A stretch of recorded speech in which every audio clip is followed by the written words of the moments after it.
When many people think about project management, they think about Gantt charts, maybe earned value analysis. If they've worked on large, complex projects, perhaps they would think about some sort of process that they've applied, maybe an agile process, that sort of thing. They think about trained professionals with their project management professional designations from the PMI, or maybe they think of a PMO, this group of people that does these magical things behind closed doors to make projects in their organization work more effectively. If I put up an example of a Gantt view, do you know which tasks have more flexibility than others in that diagram? If I put up a chart that describes earned value for a project, could you tell me which line represents how the project is doing?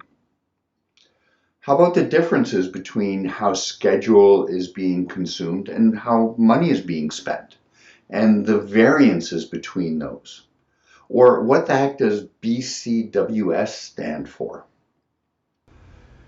Could you go off and build either of these representations to reflect what's really happening on a project and use that as a way of communicating to others whether you're doing well on the project or where you need to focus to improve things?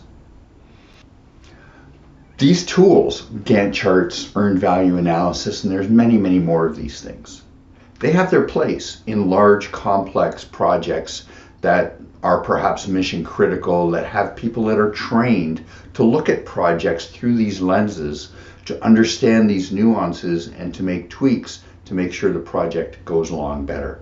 But I would argue for most projects, these are extraneous views.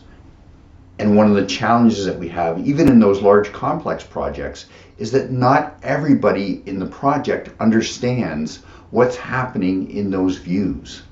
And I believe that one of the most important things about projects and effective communication is that we should be using visualizations that everybody easily understands.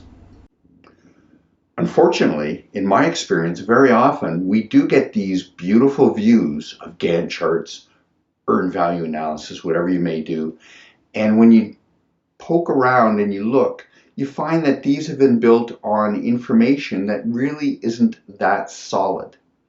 So you're getting a beautiful picture, but not a picture of reality. And that becomes a distraction on projects. It actually prevents you from using these things as the tools that they were intended to be used. It can get the project into more trouble than before. So for many people, project management is this inaccessible domain of buzzwords and diagrams that you don't quite understand what the heck they mean. And most project management training really does nothing to dissuade you from using these tools.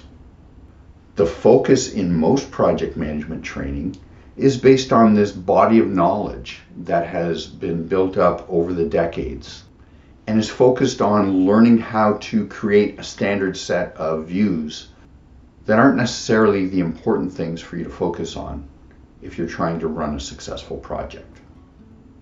There's a big gap that we need to address here.